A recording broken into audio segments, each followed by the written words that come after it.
Juan Casanova es una de las voces más claras del rock post-dictadura. Primero y durante casi 2 décadas al frente de Los Traidores, la banda punk que fundara junto a su primo Víctor Natero, a Pato Dana, y que integrara también a Alejandro Bourdillon siendo apenas un adolescente, que mantendría encendida además con mayor o menor intensidad y con la que hoy en día incluso sigue tocando.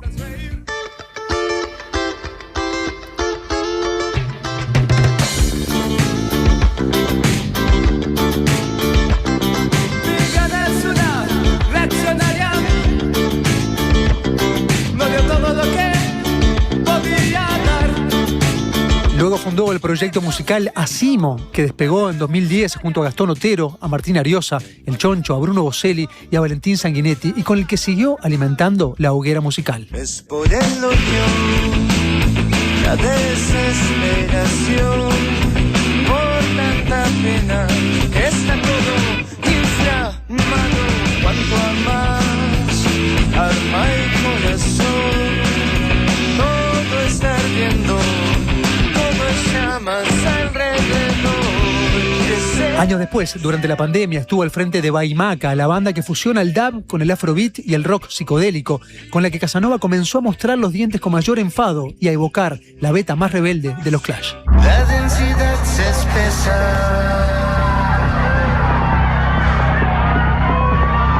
la dictadura es global,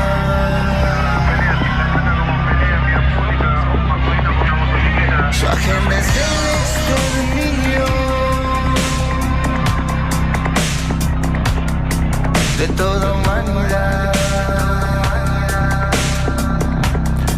Desde hace 20 años, Casanova es además el artífice de una carrera errática pero consecuente al frente de Poesía de Guerra, nombre que concibió décadas atrás, a principios de los 90, cuando tras la separación del núcleo fundador de Traidores y el alejamiento por sobre todo de Pato Dana, se había proyectado vivir en Brasil. Fue en Salvador de Bahía donde escribió Canción Rebelde, la obra que en sus versos contenía la fórmula de la belleza combativa. Escucha con atención esta canción rebelde, poesía de guerra, cadencia de la noche que asciende con la luna,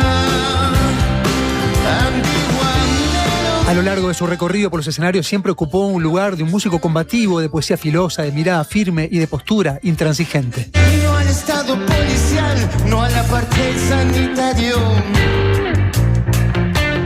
Basta de miedo en los medios de propaganda. Los que usurpan el poder no van a darte nada. La libertad se toma, no se pide prestada. Este 2026 estrena álbum con Suma Camerata, el proyecto orquestal que desarrolla junto con Luciano Superviel y Pedro Dalton y que entrelaza no solo la obra de cada uno, sino con la que tributan a otras canciones y con el que tienen varios ya conciertos programados. Humo blanco perdió el encanto, viajando en un tiempo fugaz. Pica el viento sobre las venas, lágrimas sin peso caen. Me voy corriendo en la carretera que asfalto cuando echo a andar. Golpean los baches, joden las ruedas, con calma voy a acelerar. Y pienso en no volver. Y pienso en no volver. Y a pesar de que piensa no volver, este 2026, junto a su primo Víctor Natero, también vuelve. Celebra 4 décadas del disco que dispararía su carrera artística junto a Traidores y que llevaría con cierto nihilismo aquel nombre de Montevideo agoniza. Llegamos a grabar por su influencia, porque Alfonso nos tomó una prueba, digamos, como Saifu, grabamos ahí unos demos con Daniel Blanco, me acuerdo. No era un estudio, una cosa que te imagines algo, era todos juntos tocando en un lugar con algo bastante precario. Así se grabó y sonaba, digo, para lo que era, estaba bárbaro.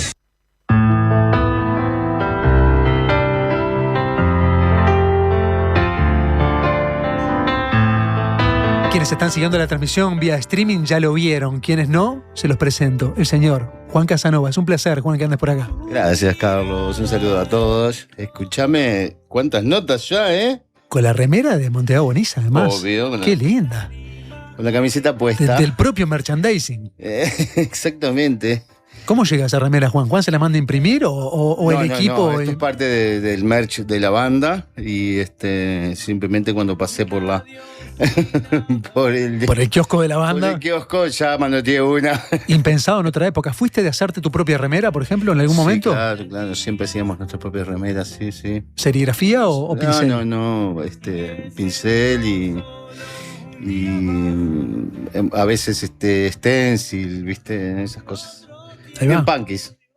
Pero no, tampoco se dedicaron mucho al telón de fondo ustedes, ¿no? No como otras bandas que sí le dedicaban como una atención particular a esa ambientación escenográfica. Sí, nosotros siempre fuimos muy, muy directos, muy punkis, muy de... Derecho y al pecho. Sí, ya está. Estamos escuchando a Pedro Dalton hacer Flores en mi tumba. Sí. ¿Le diste alguna instrucción a Pedro de cómo es este tema o cómo se debería cantar Flores en mi tumba? ¿Qué te pasa con esta canción? Pedro me dio una instrucción a mí, porque en realidad Pedro rescata la forma en que yo cantaba Flores en mi tumba hace 40 años atrás, que fue cuando él la escuchó por primera vez. Esa es la versión que Pedro tiene. Yo la canto muy, muy diferente hoy. De hecho, cada vez que la canto distinta. ¿Intencionalmente o porque ya la canción te pide ir a otro lado? La inercia, es así.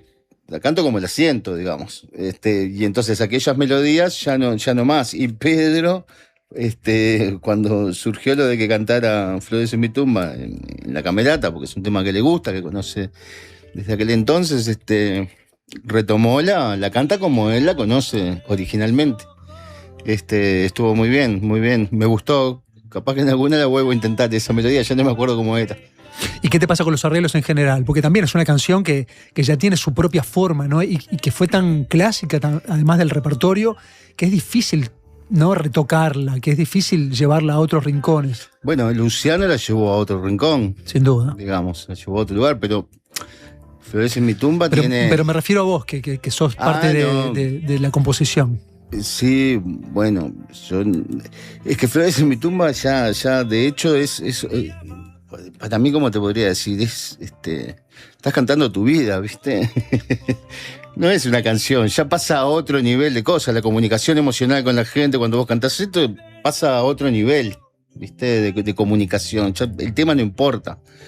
Importa otra cosa que te une ahí con la gente, que es lo que ha mantenido esta canción viva y las de Montevideo Agoniza vivas. Una conexión emocional, por así decir, con mucha gente que la escucha y la cual, para la cual significa algo. Entonces, ¿y para vos qué significa? Además de que es el cimiento de tu carrera, que es el disco basal. Es muy loca toda la historia de esa canción y de Montevideo Agoniza. A ver, Montevideo Agoniza, en cierto momento esas canciones me repudrieron, me reaburrieron de cantarlas, por razones lógicas. Tienen 40 años. También son las canciones que si voy a cantar de algún lado, la gente me las pide. Toque lo que toque. Entonces, ahora, en los últimos años me amigué con el tema de vuelta, una canción que tiene pero docenas de variaciones en todos los estilos. Vermiforme hizo una muy buena tipo death metal. Después tenemos, hace poco, no quiero spoilear, pero una banda histórica de reggae de Uruguay hizo una versión Rastafari. Uh-huh. Tenemos la de Fernando Picón, que la hizo Pistera. O sea, y así tiene docenas de versiones. La de Luciano con la orquesta de cuerdas, la que hace Suma Camerata, que está cantando Pedro ahora, ya es llevarla al estadio máximo, me parece a mí, en cuanto a una composición de lo que puede dar, digamos. A esta le van las cuerdas perfectamente. Le van tremendamente. Y a todos los temas de Traidores, o a casi todos, incluso los de Montevideo Agoniza, que son muy descarnados, no sé qué, pero también hay mucha armonía, son muy adaptables, sí, a ese formato. Capaz que metemos alguno más, alguna versioncita más de algún clásico de Traidores para el show de Suma Camerata, que es el 2 de agosto, que vamos a presentar no solo el disco y los temas que tiene, pero también que vamos a renovar el show Vamos a tocar los temas del disco, pero también va a haber nuevas versiones de cosas, también va a haber temas nuevos. Pero bueno, veníamos con Montevideo Agoniza, digo. Se ha hablado mucho de Suma Camerata, pero de todas maneras siempre puede haber alguien que desconozca totalmente, ¿no? Es el trío que conforman Juan Casanova, yo le decía recién, con Pedro Dalton y Luciano Superviel. Luciano es el que generalmente hace los arreglos orquestales, pero ahí también participa Martín Cración, ¿no? Que es quienes hacen los arreglos de cuerda específicamente. Los arreglos de cuerda son de Luciano, pero Matías cumple una función muy importante, que es el capitán de la orquesta, digamos, claro. Es el director. Luciano hace unos arreglos maravillosos para los temas. Y bueno, en Suma Camerata se consolida de algún modo. Logramos grabar un disco y editarlo. Fue un laburo súper lindo, pero dio trabajo. Entonces, bueno, la Camerata viene juntando mucho cariño y consolidando un recorrido, digamos. También es un show que, por las dimensiones que tiene, en la trastienda vamos a hacer 15 músicos en escena. Wow. Entonces es un show que se hace una vez por año. Te iba a preguntar eso, dos. ¿Es una vez? Porque ustedes han tocado en el auditorio del Soder, o sea que es un espacio locativamente mucho más amplio. Sí. O sea que público claramente hay disponible. Sí, nunca sabes cómo funcionan las cosas en Uruguay. Sin duda. Nunca sabes. Pero el caudal está por allí, capaz que distraído, capaz que... Sí, a veces va mucha gente, hay mucha data circulando, mucha cosa para hacer, de repente simplemente no. Si la gente no se entera, no va. Eso es muy cierto. Pero más allá de eso, digamos, nosotros vamos paso a paso con la Camerata. Para nosotros fue una apuesta muy, muy grande, algo diferente, sacarlo del contexto del teatro y llevarlo a otro tipo de escenario. Entonces también hay una apuesta. La Camerata, todo el mundo va al teatro a verla. Quiere decir que la pueden llegar a rockear un poquito más ahora. Y bueno, la podemos llegar a rockear más. Y es un formato diferente. Ahora, en lugar de estar sentado en tu asiento de teatro, puedes ir a tomarte una, estás en una mesa. O sea, el formato va a ser a pie, con mesas. Entonces cambia la jugada. Tenemos que ver también cómo funciona esto para el público, cómo funciona el show para nosotros y todo. Nosotros recopados de tocar porque estamos muy, muy contentos con la Camerata. Pasamos muy bien porque somos gente muy tranquila que colaboramos unos con otros, somos 3, y entonces cuando uno se cae, los otros 2 tiran, y así vamos, ¿viste? Sabemos que lo hacemos por nosotros, por tus amigos, por la gente que querés, con la que te gusta trabajar. Hay mucha cosa buena envuelta, por eso lo hacemos y por eso lo hemos de algún modo consolidado con el disco y hemos venido tocando desde 2022, que formamos esto en un camerino de un Poesía de Guerra. Venimos consolidando el proyecto y nos encanta que tenga una linda repercusión y que tengamos un buen retorno de todo esto, porque nos dan las ganas para seguir adelante haciendo algo que, si bien hay muchos artistas que están tocando con orquesta, con la sinfónica, lo que sea, este formato que nosotros tenemos es único. Y para nosotros es un enorme placer hacer en este formato, poder tocar canciones, componer canciones para esto. No, y además son estos 3 protagonistas, ¿no? En este contexto, ¿no? Con esas canciones en este contexto también. Por más que aparezcan otros, casi que no tiene clon, ¿no? O sea, es muy difícil que se clone eso. Sí, no, es un proyecto que nosotros estamos muy, muy contentos. No es un proyecto, es una realidad. O sea, Suma Camerata vino para quedarse, sacamos un disco grabado en vivo. Ya compusieron canciones también, compusimos, ¿no? Claro. Para el concierto ya hay canciones nuevas, hay 3 en el disco concretamente, ¿no? Claro, de unas cuantas más que tenemos y que vamos a ir estrenando de a poco también. La idea el año que viene sería lograr sacar un disco de estudio, de ser posible, todos temas inéditos. ¿Cuánto hace que no entras a un estudio? No, y entro mucho a un estudio. De hecho, para la producción del disco de Suma Camerata estuvimos... No, pero me refiero a... Yo todo el tiempo estoy grabando temas míos. Poesía de Guerra ahora lo tengo parado porque estoy con Traidores, con La Camerata, que son cosas que exigen. O sea, son de repente pocos shows en el año, pero que exigen mucho laburo, mucho ensayo. No, me consta que además haces un laburo de gestión también, ¿no? En la interna de la banda. Claro. Son laburos que llevan para que salgan realmente bien, mucho laburo, mucha coordinación, mucha cabeza, mucho tiempo. ¿Te embola Y la energía. gestión? No, estoy muy acostumbrado. Entonces... Porque son ratos de oficina directamente también, ¿no? Sí. Y trabajar a muchos niveles, o sea, no solo en los aspectos artísticos, sino en otra docena de cosas. Pero está bueno, son muchos años ya en esto, ya hay un conocimiento de todos los aspectos que tienen que ver con este mundo de la música, digamos. Estamos promediando la primera de las pausas, pero quiero aprovechar esta instancia, quiero aprovechar Flores en mi tumba de fondo, quiero aprovechar la versión. ¿Cuál es el contexto de Flores en mi tumba? Originariamente, año 1986, fines del 85, me imagino, ya empiezan a haber algunas fisuras entre banda, sobre todo por la condición de Alejandro Bordillón. Claro, en realidad lo que sucede es que nosotros ya teníamos Montevideo Agoniza básicamente compuesto. Montevideo Agoniza se iba a grabar en un principio en 85, e iba a salir en 85, pero la compañía sacó primero el disco de Los Estómagos en 85 y Traidores salió en 86. El tango que me hiciste mal, primero. Ahí va. Entonces, nosotros que teníamos unos temas, de repente nos enteramos de que, y teníamos un disco completo, digamos, de que 4 o 5 de esos temas, entre ellos el que le daba nombre, Carbone, nos dijo, miren, los muchachos no quieren que salga esto, si estos temas van, el disco no puede salir. Que la cuente como quiera. Y que no me lo encuentre por ahí tampoco, porque ya me está tocando un poco los cojones este tío.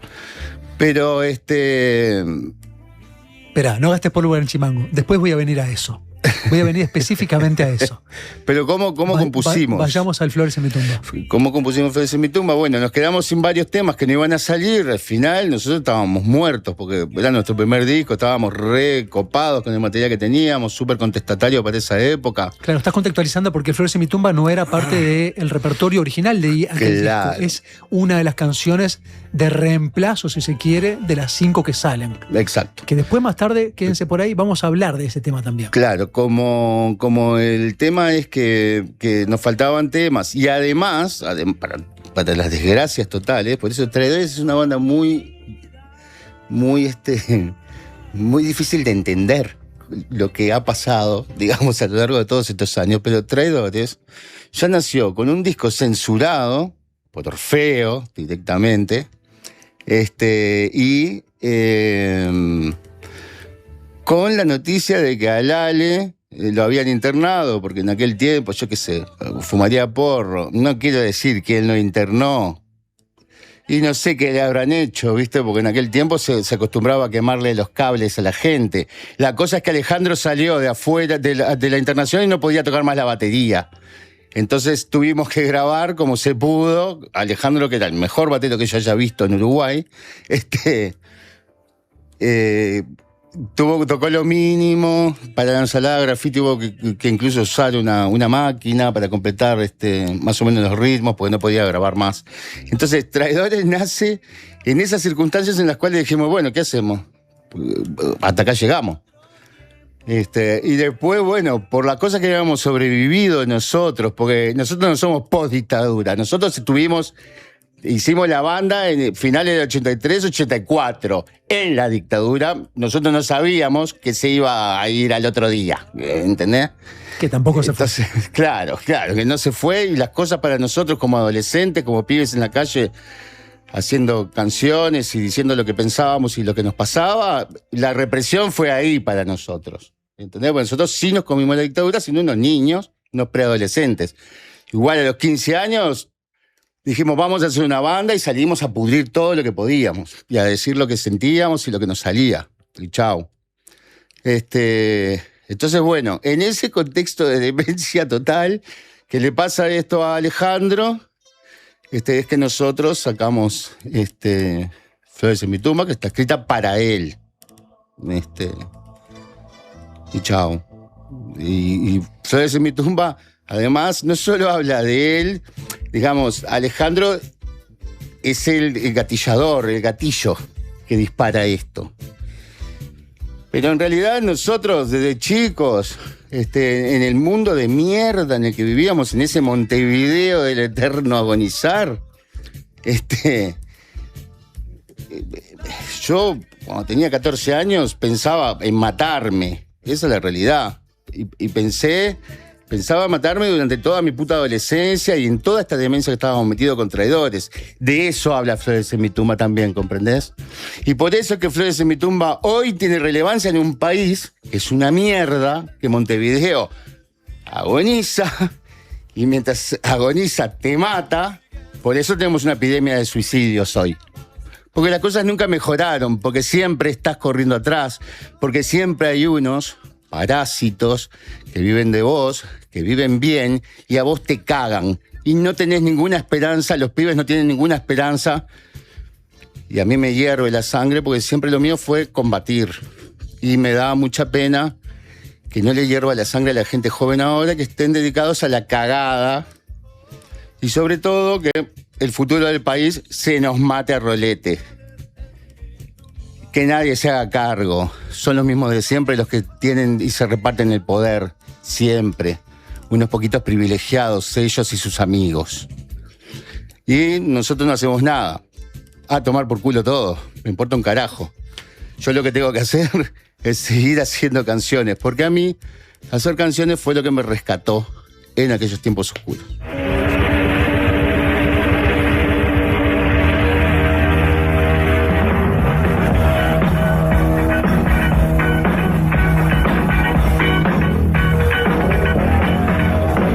Se cumplen 40 años del Montevideo Agoniza, pero también se cumplen 40 años de este otro Montevideo, el Montevideo Rock. Vos estuviste ahí. ¿Reconoces Sí. esto?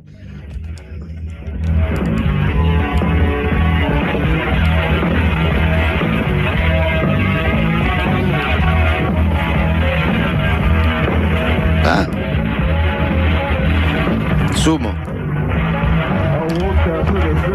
Sí, lo vi el show. ¿Los viste el show y estuviste ahí en el back también? No, ese día no. Nosotros no estábamos invitados a Montevideo Rock, tocamos de casualidad. Yo fui el día anterior y vi a Legión y vi a Sumo. Pero nosotros tocamos el día después, creo. Te tocaron el De 22. ellos, claro. Y aparte tocamos, no sé por qué, porque no estábamos en la grilla, no estábamos invitados. Tocaron y tocaron un montón. Y tocaron incluso los temas prohibidos. Claro. Tocábamos hasta que unos milicos empezaron a tirar de los cables. Primero lograron cortar la luz, después cortaron el sonido y tal. Y hacía mucho frío. No sé cuánta gente quedaría, pero el grueso de la gente se había ido. Nadie sabía que íbamos a tocar. Pero quedaba todavía un montón de gente y habían hecho fogatas para calentarse. Ahí cuando terminó la cosa salté del escenario para abajo y empezamos a tirar leñas prendidas a fuego para arriba del escenario, un quilombo. Y ahí me No me sacaron. acordaba de eso. De repente vi que entraba un ómnibus al ruedo. El ómnibus venía en mi dirección así. A mí me agarraron y me metieron adentro del ómnibus, abajo de los asientos y me sacaron de ahí. La producción. Sí. Alguien me sacó de ahí porque estaba todo mal. Te has ido varios conciertos de esa manera. Claro, sí. Me acuerdo el de Partagás que fuimos todos presos, fuimos como 60 personas presas. Y el otro día estaba viendo, alguien me mandó un recorte de prensa de aquella época. La prensa, como siempre, alcahueta, basura, vendida al poder de turno. Sacaron a decir cualquier imbecilidad. Estos fueron unos milicos de mierda de la 10ª que fueron ahí a joder porque tocábamos nosotros. Y trajeron un ómnibus y nos llevaron a todos presos. Eso en el Partagás. Esa es la realidad. Pero sí. el Teatro de Verano también, año En el Teatro de 87, Verano también, creo. tremendo quilombo. Pero siempre, a nosotros los milicos no sé por qué nos odiaban.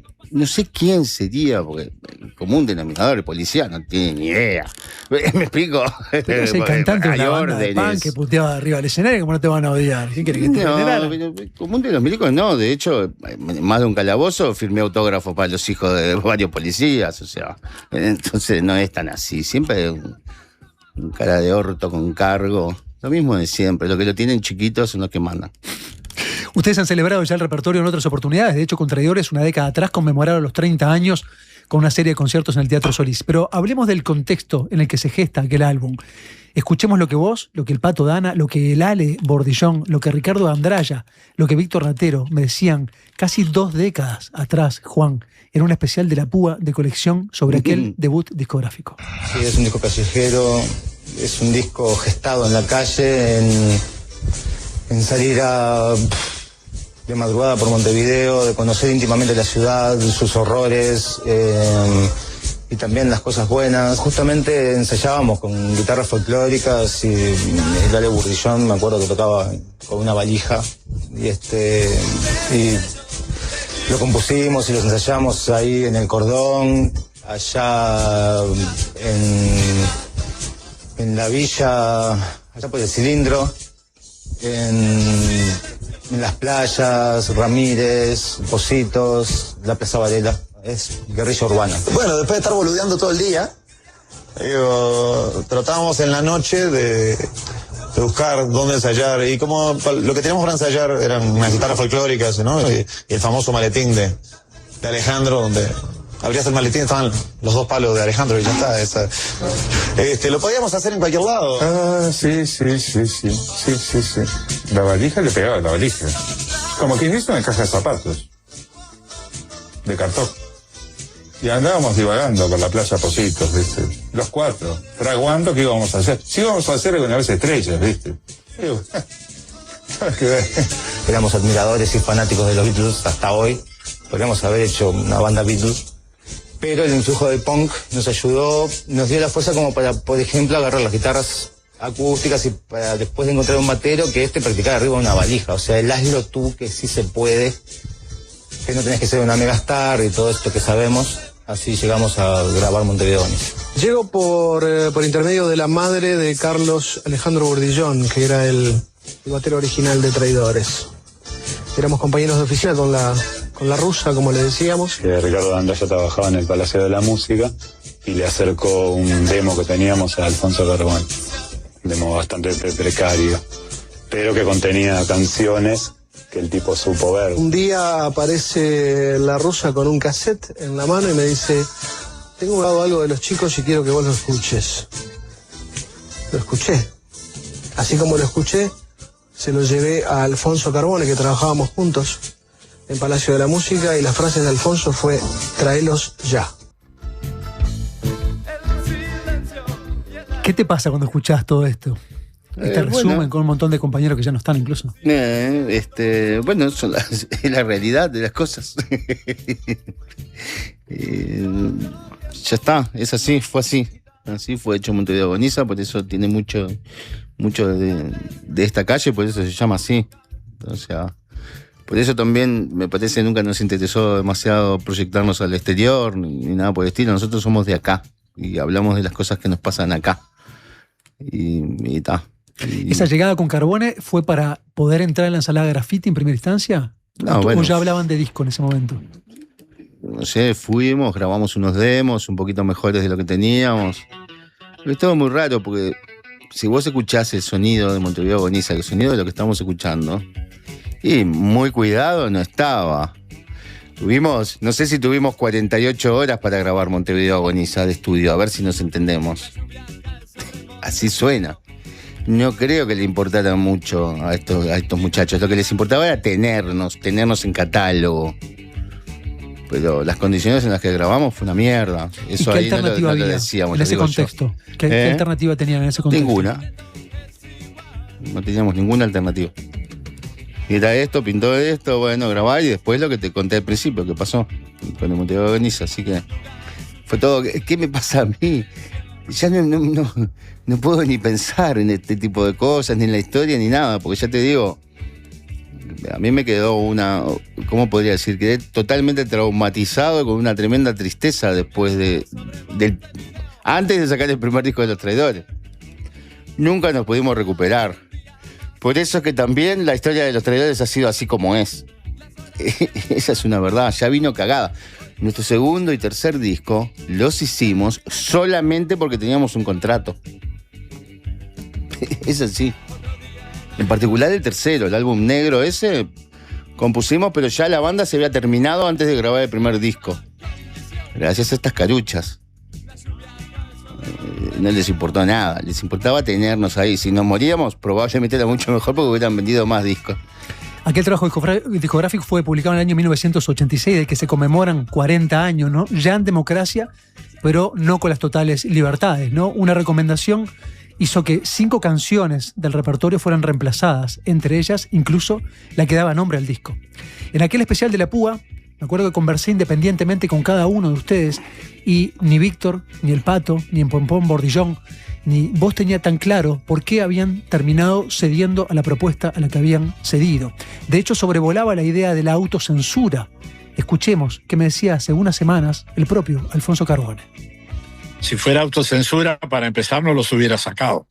Aquí mucha gente se olvida justamente de lo que comenzó esta conversación, que fue el teatro de verano. Solamente recordar el teatro de verano te explica claramente por qué. Pero no terminó la dictadura. Y ojo, la dictadura veladamente se mantuvo 2 o 3 años más. Fue complejo. Más que para mí, porque obviamente yo me lo hubiera jugado. ¿Qué me importaba a mí en ese momento? Pero lamentablemente yo era empleado de una empresa. Y la empresa recogió las inquietudes que le empezaron a llegar, empezaron a llamar por teléfono, bueno, supongo que te acordás de la época, y bueno, se decidió hacer eso, yo no tuve más remedio que acatar, no me quedaba otra. Pero como vos decís, ese material no se perdió, se guardó, se volvió a sacar cuando correspondió, o sea, yo lo hubiera sacado antes, ¿no? Pero se volvió a sacar cuando se pudo. Y la banda, bueno, ahí está. Yo sigo creyendo que con o sin esos temas, Montevideo Agoniza es uno de esos discos clásicos. Y chau, sin el género del rock. Es uno de los discos de música uruguaya para mí, de los más importantes y de los más interesantes. Y lo sigo creyendo. O sea, me parece tremendo disco y me parece, como me parecieron siempre, tremenda banda. Yo siempre fui muy fan de eso, nadie lo discute. Yo no lo oculto tampoco, por más que me critiquen, porque digo que una banda me gusta más que otra. Que no digo que me gusta más que otra. Me encantan Los Traidores, siempre fueron de mis bandas favoritas, y ese disco me parece, yo creo que es una obra fundamental del rock, pero aparte de la música popular uruguaya también, porque como vos decís, entraron otras canciones que son fantásticas, ¿no? Y lo que salió no se perdió, y era más coyuntural, yo creo. Estas canciones son forever, ¿no? Estas son clásicos eternos. Lo otro, si el ministro de Educación hizo esto, lo otro, era coyuntural. Hoy en día, yo no sé ni quién es el ministro de Educación. Era el momento, sí, pero se dio así. Pero no, nadie censuró por voluntad propia, obviamente. Aquella trilogía rockera... Digamos que fue una sugerencia, digamos. ¿Me explico? Sí, podía naufragar todo el disco. Porque no te olvides que todavía en algún momento venían... No, bueno, querían que no saliera nada, esa es la realidad. Esa es la realidad, nadie lo sabe, no importa, da lo mismo. A ver, el tema con esa época es que todo el mundo piensa que conoce mucho, pero casi nadie conoce nada. Porque hay cosas que no se pueden sacar de dentro de la cocina. Esa es la realidad. No conviene, no interesa tampoco. Pero claro, hubo un momento que había que parar todo. Mirá, hay algo que es importante. El rock en esa época era poco menos que motivo de disturbios, drogas, peleas. O sea, yo no te puedo explicar lo que era cada vez que había que hacer un concierto para conseguir las autorizaciones. La gente se olvida muy rápido de eso, porque no vivió ese momento. Los que vivieron ese momento debieran acordarse. Estoy viviendo en un país donde tienes que ser Está bueno, admite que fue la compañía. Fue la compañía. Está bueno, tiene que ver con sostenido yo hace mucho tiempo. Digamos, en otro país y con gente con huevos, el disco hubiera salido porque tiene canciones eternas, como dijo el señor Ahora, no las defendieron. Ahora, esa apreciación que hacía Alfonso Carbone, el repertorio que quedó afuera era un repertorio coyuntural. Las canciones que reemplazaron ese repertorio son canciones eternas. En eso no puedo disentir con Alfonso Carbone. Más allá de las decisiones fonográficas por estar al frente de la industria. Sí, pero a nosotros nos mataron, como banda nos mataron. Ya está, es así. No censuraron a ninguna otra que yo sepa de esa época. Bueno, nosotros nos mataron, a mí me dejaron sin ganas de seguir y de hecho la banda se desinfló. Pudo seguir un poco más, sacamos otro disco, como te digo, habíamos firmado por 3 discos. Entonces la cosa fue decayendo hasta que nos disolvimos. Fácil. Pero nos mataron ahí. Esa carucha que hablaba y los Yosia. ¿Entendés? Todo. Bueno, es verdad lo que dice Alfonso. Sí, eran las épocas. Seguro.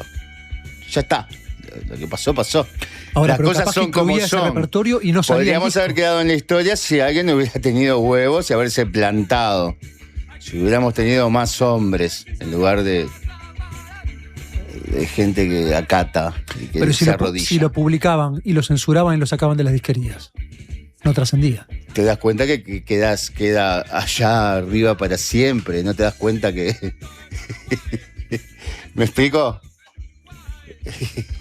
Porque Bueno, lo como que pasa dice, es la que- conjuntural, sí, te lo censuran ahora, ya es un golazo y después Está bien, lo sacás. Juan, pero los Como mártires, es. pero los mártires nos siguen cantando, Juan. Importa un carajo. A mí estuvieron a punto de pegarme varios tiros varias veces. Estoy acá, mañana no. No me interesa.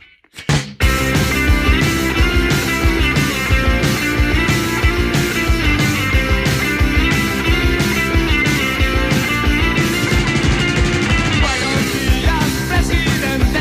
¿Qué noticias no para hoy? Lo veremos en cadena por la bonita televisión. Anunciará tal vez un viaje que al norte hará muy pronto. Seguirá Todo con tribilín. Totalmente pasadas de modas, estas son parte de las canciones, o esta es una de las canciones censuradas de aquel momento, ¿no? De Montevideo Agoniza. La canción que daba título al álbum fue una de las que quedó afuera, aunque la tocaron en aquel Montevideo Rock. También Buenos Días, Presidente, que es la que está sonando. Viviendo en Uruguay.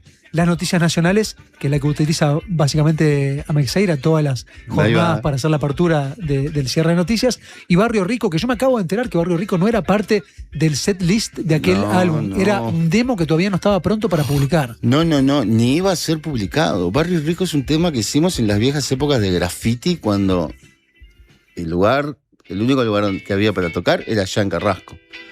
Entonces nosotros íbamos a tocar allá, iban todas las bandas, todos los punkies, los estómagos, todos íbamos. Entonces entre el público era en Carrasco esto, entonces había muchos carrasquetas. Y nos miraban y se reían por, obviamente, nuestros atuendos estrafalarios y la pinta de mugrientos que teníamos. Y entonces hicimos esa canción, a ustedes lo vamos a matar. Eso era lo que decía. El tema era para esa coyuntura especial. Es una canción que no te copa Y después mucho. esa gente no fue nunca más. No me interesa para nada. Esa canción es una porquería. Pasemos a otra. Era una cosa del momento, que es lo que te digo. Era para esa situación, estamos hablando de adolescentes de otro mundo. Ya de otro siglo, otro mundo. Aquel Traidores ya no existe, existe el Traidores de hoy. El traidor de hoy es Víctor y vos, o vos y Víctor, ¿no? Víctor vive en Punta del Este, o sea que los ensayos son concentrados cuando tienen conciertos, pero ya no hay una dinámica de encuentro para la composición. El Primavera Digital del año 2002, por ahí, 2000. 2000, sí, creo que es el último. Primavera Digital, Víctor vivía en Argentina. De acuerdo, claro. Y nos juntamos acá una semana y compusimos todo en una semana así, full. Un vértigo increíble, me Fue- acuerdo de ir a sí. ensayos de esos. Claro, ahí va, fue el tiempo que tuvimos. Y después se nos complica, tenemos algunas cosas compuestas. Pero lo que te quiero O preguntar sea- es, vos estás todo el tiempo componiendo. ¿Cuándo componés para Traidores? ¿Cuando te juntás con Víctor y él arrima un riff? Lo que pasa es que nuestra manera de trabajar es esta, nos juntamos y componemos temas. Fin. No me interesa, no me sirve, en mi casa no tengo cómo, está muy de moda, te grabás en tu casa, intercambiás archivos y eso. No, yo no trabajo así, no me importa. Trabajo en cosas que no son los traidores, de ese modo. Con Víctor trabajamos así, nos juntamos y nos salen temas. Esa es la realidad. ¿Y esos temas lo van guardando en qué? No, pero digamos, llegamos, lo que te quiero decir es que, dada la dinámica, que no nos podemos juntar nunca, llegamos a componer alguna cosa, a tener alguna base y todo, pero todo muy trabajoso. La banda, Traidores, no tiene una banda formada, más allá de que los amigos que nos acompañan ya hace unos cuantos años y que se ponen la camiseta, que sienten estos temas como propios, lo cual Y está responden muy bien, escénicamente buenísimo, responden muy bien. porque le dan todo un aire refresco al asunto y nos contagian a nosotros también para poder tocar con todo. Hoy te decía, los temas de Montevideo con Inicia me llegaron a pudrir en algún tiempo, pero el otro día estaba en el ensayo de Traidores, domingo de mañana, porque podemos ensayar sábados de tarde y noche y domingos, ¿entendés? Es así. Entonces, es muy difícil armar la banda para que esté funcionando. Tocamos porque hay productores y gente que se la juega. Ahora, por ejemplo, Box arma una fecha, Traidores de ese Peyote, entonces nos brindan las posibilidades para que nosotros podamos tocar. El 4 de junio vamos a estar tocando ahí junto al Peyote. El Peyote fue la primera banda que los Traidores jamás, y de las poquitas, el Traidores invitó a tocar juntos allá en los 80. Los vimos, nos partieron la cabeza y dijimos, tienen que tocar con nosotros en una factoría, que fue una demencia. Bueno, está buenísimo, más allá de que nos hemos cruzado a lo largo de estos 40 años, nos hemos cruzado en festivales o lo que sea, volvemos a tocar juntos, un show compartido, está buenísimo. Metieron un teatro de verano también que fue parte de la rejuntada, ¿no? De Traidores, ¿no? Sí. Como que consolidaron ahí aquel amague de reunión con la Vela Puerca. Sí, ahí va, estuvo buenísimo eso. Pero lo que pasa es que Traidores, viste, no le busques, no tiene ni pies ni cabeza esta historia, porque ya viene. Y yo no la cuento toda, como dice Carbone, sí, hay cosas que no puedo contar, sí. Las cosas todo se sabe. En algún momento vamos a prender el ventilador y vamos a tirar caca así y vamos a ver qué pasa. Voy a prender fuego muchas cosas. Que en realidad tampoco me interesa, digamos, mi vida ya fue, ¿entendés? Yo estoy más cerca del arpa que de la guitarrita. No me importa nada. No, ¿entendés? Quiero decir alguna cosa. Juan tiene un compromiso con la canción, un compromiso artístico. Yo le decía, si bien grabaron discos porque tenían un contrato y querían saldar esa deuda contractual, las canciones que hicieron no eran canciones de relleno, no eran canciones de porquería. O sea se hizo lo mejor hicimos lo mejor que podíamos dentro de un contexto vos sos tu peor promotor, que ya te contaba. Lo que yo quiero resaltar es ese contexto en el que las cosas fueron hechas. Fue todo muy salvaje, muy demencial. Es un milagro que sigamos vivos. Jamás lo pensamos. Yo cuando tocaba en los Traidores hicimos estas canciones, no pensaba que iba a llegar a ver el año 2000. Estoy en 2026, ni sé por qué razón. No me importa, todo fue tiempo prestado, ni fue tiempo perdido. Estamos acá en la cancha y en un momento no vamos a estar más. Bye bye. Estoy escuchando el programa, muy bueno, por cierto, estoy con Juan, sí señor, 100%, me hierve la sangre, como también me comí la represión, la racia, te recontra entiendo, Juan, y conocí personalmente a Alejandro, gran tipo, muy buen programa, dice alguien por aquí, Dopico, esta entrevista debe ser una de las más difíciles de esta era, y hay alguien más por acá. Podés leer las puteadas, no me preocupa ni me hacen nada. Como siempre que puedo, escuchando y ahora viendo por YouTube, enorme Los Traidores, además en Montevideo Bonisa, Radio Babilonia, Flores en mi tumba, me compré el cassette, Traidores en mi juventud, ahora Suma Camerata, muy buenos, pero separo la música de la persona. Me da mucha pena escuchar y ver a Juan tan enojado con el mundo, tan soberbio por momentos, tan mala onda, pero bueno, la música me llueve, dice alguien por acá, Alicia en este caso. No hay puteadas, salvo que está le muy bien, muy respetable, muy respetable. Yo no estoy acá para agradar a las personas, es así de fácil.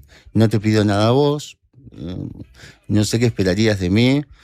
Me alegra que te gusten las canciones porque de eso se trata. Todas las pavadas que yo tengo que decir para venir a vender tickets, y para no sé, compartir un rato con mi amigo Carlos. No, son pavadas, yo qué sé, decís cosas, tenés que llenar espacio al aire. Lo importante son las canciones y también contextualizar un poco las canciones también. Montevideo Live Rock es como se llama esta fecha, este festival en el cual va a estar involucrado Traidores. Es una variante contemporánea de aquel festival, ¿no? Evoca aquel Montevideo Rock, por lo menos de parte del nombre. Jueves 4 de junio, Peyote Asesino y Traidores. Abre Peyote, cierra Traidores. No, creo que vamos a abrir nosotros porque también... Tan reblandecido. Víctor se tiene que ir temprano para Maldonado. Es así. No. Tenemos una logística complicadísima. Abre Traidores, cierra Peyote Asesino. Viernes 5, Mota y Grafolita. Ya no sé ahí quién abre y quién cierra, pero ese es el orden en que están publicados. Ya están agotados los abonos, están agotadas las localidades VIP, las generales, pero quedan unas pocas entradas, 1.480. Y el 1 de agosto, corregimos una fecha que tiramos mal hoy, Ahí va, tiré mal 1 yo. de agosto la Suma Camerata se presenta en la trastienda. Juan, un placerazo. Gracias por venir. Muchas gracias a todos por recibirme. Bueno, nos vemos en la cancha mientras el cuerpo banque. Pondremos flores. Salud.